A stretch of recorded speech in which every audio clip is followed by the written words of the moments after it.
Kita mulai teman-teman sekalian dengan berharap Allah berkahi. Kalau rumah tangga itu di dalam Islam adalah ajang pahala yang paling besar. Kata ulama, tidak ada dalam Islam ibadah yang umurnya dan panen pahalanya sebesar rumah tangga. Karena mulai akad nikah sampai cucu turun-temurun semuanya pahala. Mulai akad nikah, kita sudah naik di atas sebuah bahtera. Bahtera ini namanya rumah tangga. Mau kita sedang tidur, mau kita sedang makan, mau kita sedang duduk. Intinya kita sedang berada di sebuah bahtera namanya rumah tangga. Itu per detiknya kita sedang menjalankan ibadah sebenarnya. Karena rumah tangga sendiri itu ibadah. Perintah dalam agama. Dan saya akan masuk ke kiat yang pertama. Mempertahankan rumah tangga adalah rumah tanggamu adalah ibadahmu. Maka ikhlaskan niatmu karena Allah. Itu yang paling pertama memang. Teman-teman sekalian, ikhlaskan niat. Menikah itu jangan karena disuruh oleh orang tua. Jangan menikah karena terdesak. Jangan menikah hanya karena suka. Jangan menikah karena semua teman-teman sudah menikah, tinggal kita sendirian. Semua ini teman-teman harus dibuang jauh-jauh. Kalau Anda di sini yang hadir sudah menikah dan dulu salah satu penyebab nikahnya karena 4 hal atau 5 hal tadi yang saya sebutkan itu, maka detik ini diubah niatnya. Karena kalau orang niatnya hanya karena disuruh oleh orang tua, niatnya hanya karena teman-teman sudah terlanjur nikah, sudah terlanjur ada rasa suka, ya, atau semua teman-teman sudah menikah sementara kita belum, akhirnya terdesak harus menikah. Ini semua tidak dinilai ibadah. Memang harus diniatkan, saya menikah karena perintah Allah dan Rasulnya. Sebagaimana kalau saya sholat karena perintah Allah dan Rasulnya. Sebagaimana kalau saya puasa Ramadan karena perintah Allah dan Rasulnya. Saya haji dan umrah karena perintah Allah dan Rasulnya. Coba bayangkan kalau ada orang pergi haji, tujuannya dari awal niatnya adalah belanja. Misal, nanti kalau saya di Mekah saya mau belanja ini, saya mau belanja itu. Kalau saya di Madinah mau beli ini dan seterusnya. Dicampur baur antara niat ibadahnya sama niat belanjahnya. Bahkan ada orang karena niatnya belanja, pada saat umroh buru-buru mau selesaikan. Gak dinikmati tawafnya, gak dinikmati sa'inya, gak dinikmati zikirnya, doanya, buru-buru. Bagaimana selesai, masuk pasar belanja. Beda dengan orang dasarnya niatnya ibadah. Orang kalau niat ibadah Bapak Ibu sekalian, maka semua jadi mudah. Saya kasih contoh. Kalau ada orang pergi haji, niatnya ibadah, haji itu capek loh.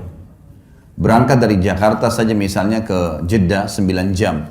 Belum masuk ke Mekah sejam 2 jam sampai di hotel.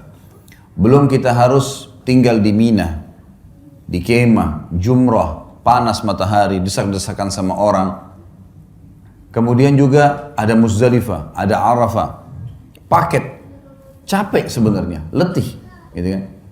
Setiap azan kita langsung ke masjid, walaupun jarak hotelnya jauh.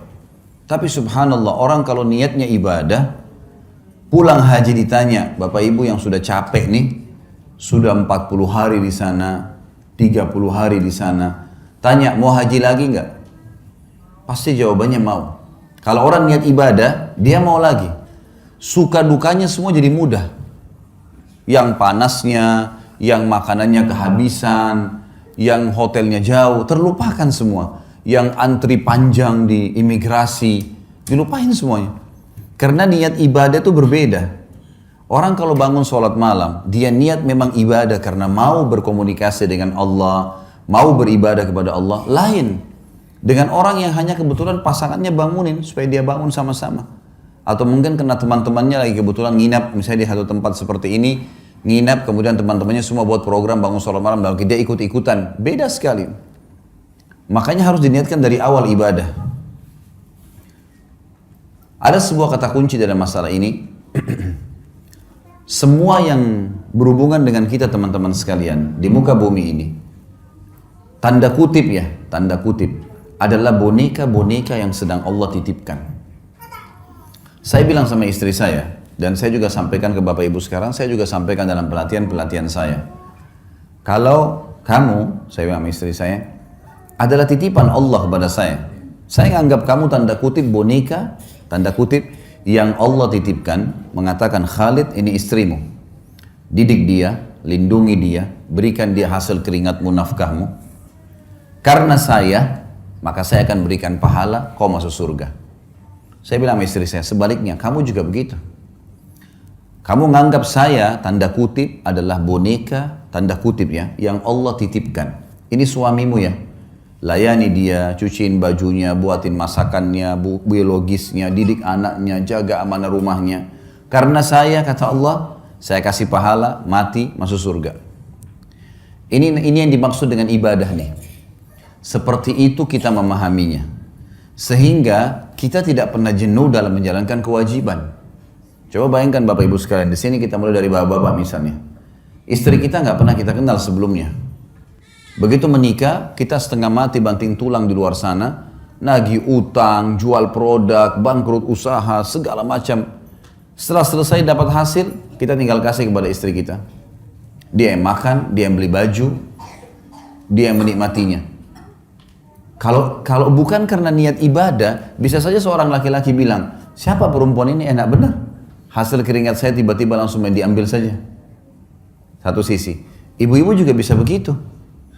Begitu akad nikah, mungkin di rumah ayahnya tidak pernah bekerja. Tiba-tiba menikah, laki-laki yang tidak dikenal, cuciin bajunya, siapin sarapannya, layani biologisnya, segala macam. Hamil anaknya dia, spermanya dia. Kalau bukan karena ibadah, orang akan berpikir, siapa laki-laki ini? Gitu. Makanya sering terjadi pertengkaran-pertengkaran dalam rumah tangga kadang-kadang dengan hal-hal yang kecil saja, karena memang dari awal bukan niatnya ibadah. Kalau ibadah pasti akan berbeda. Karena kita tahu suka dukanya akan ada, makin berat sesuatu yang kita jalankan, maka kembali kepada hadis Nabi SAW. Nabi bersabda dalam hadis Bukhari Muslim, Inna idhamal ajri ma idhamal bala. Allah akan memberikan balasan yang besar sesuai dengan kadar beban yang sedang diberikan. Emang begitu. Beda pahalanya orang pergi sholat musim dingin, susah sekali kalau mungkin di negara Eropa yang lagi musim salju dingin, dengan orang yang pergi sholat cuaca lagi enak. Ada cobaannya, lebih besar pahalanya. Beda semuanya. Allah menilai sesuai dengan kadarnya. Kita menikah, ada cobaan, ada ipar, ada tetangga, ada mertua. Mungkin ada cobaan-cobaan dari mereka. Tapi kalau niat ibadah, kita akan laluin. Karena ini semua ibadah. Saya tidak mungkin menikah dengan suami saya saja atau istri saya saja. Tapi saya juga tanda kutip menikah dengan keluarga mereka nih. Tidak mungkin dihapus status orang tuanya. Makanya banyak orang kalau tidak niat ibadah, mertuanya kalau datang, mungkin karena mertuanya cerewet misalnya, maka dia menganggap, tidak usah datang deh. Bahkan tidak mau ikut sama suaminya atau sama istrinya kalau mengunjungin mertua. Bagaimana caranya kita hapus status mertua itu, status orang tua dari pasangan kita? Nggak mungkin. Bagaimana caranya kita hapus status saudaranya yang merupakan ipar kita? Selamanya itu status nggak bisa dihapus. Tidak ada mantan orang tua, tidak ada mantan saudara, gitu kan? Maka ada orang yang tidak bisa menerima ini hanya karena cobaan-cobaan yang ringan. Permasalahannya karena dia tidak jadikan ibadah. Mertua cerewet, ya sudah, konsekuensinya. Cobaan sedang ada, sederhana dalam Islam, sabar. Terima sabar. Layani apa yang kita mampu, niatkan ibadah. Jadi mudah semua kalau ibadah itu. Yang kita dicerewetin segala, ya sudah, kita tenang aja. Ada yang kita perlu jawab, kalau enggak usah. Sabar itu adalah menerima takdir Allah. Kita bangun pagi, flu. Sabar, gimana caranya? Terima dulu flu itu sebagai takdir Allah, lalu kemudian ikhtiar, cari jalan keluar. Nah itu sabar. Berarti kita bukan berarti tidak sabar kalau kita malah ikhtiar. Kita menerima keadaan, kita nasihatin, coba kita layanin, bersabar. Allah maha melihat kok. Niatin ibadah ini penting sekali. Kalau sudah diniatin ibadah, semua akan mudah kita laluin. Semua akan mudah kita jalani. Kalau namanya ibadah, Bapak Ibu sekalian, pasti akan ada gangguan-gangguan. Karena syaitan musuh kita tidak mau ibadah itu berjalan. pasti akan digoda. Ingat sabda Nabi SAW dalam hadis sahih, iblis, pemimpin syaitan, memiliki singgasana di lautan. Memiliki singgasana di lautan. Setiap hari anak cucunya melapor. Saya baru membuat orang bertengkar, saya baru membuat orang berzina, saya baru membuat orang minum khamr, dan seterusnya. Sama iblis dianggap biasa. Sampai datang anak cucunya yang mengatakan, saya baru menceraikan suami istri. Kalimat ini membuat apa? Iblis mengambil cucunya tadi yang melapor menceraikan suami istri, didudukkan di sebelah singgasananya, diberhentiin tugas. Artinya ini prestasi tertinggi. Sampai ulama mengatakan, kalau di luar rumah kita digoda dengan 10 syaitan, maka dalam rumah bisa 1000 syaitan. Bisa saja, mungkin karena istri terlambat buatin minuman, sudah cukup si suami marah, meninggalkan rumah dan tidak ngomong 2 hari. Bisa saja, suami lupa memberikan pesanannya istri, sudah cukup untuk bertengkar, 2 hari nggak ngomong, bahkan sudah bisa mengucapkan kalimat cerai. Godaan syaitan besar, karena ini ibadah. Kita kalau mau bangun sholat malam digoda sama syaitan, kau masih ngantuk, kau masih begini, kau masih begitu, gitu kan. Ya kita harus bisa melawan itu. Karena syaitan hanya seorang marketing yang menawarkan produk dia, yaitu tinggalkan ibadah. Itu produknya, bagaimana dia bisikkan segala macam hal supaya kita tidak melakukannya.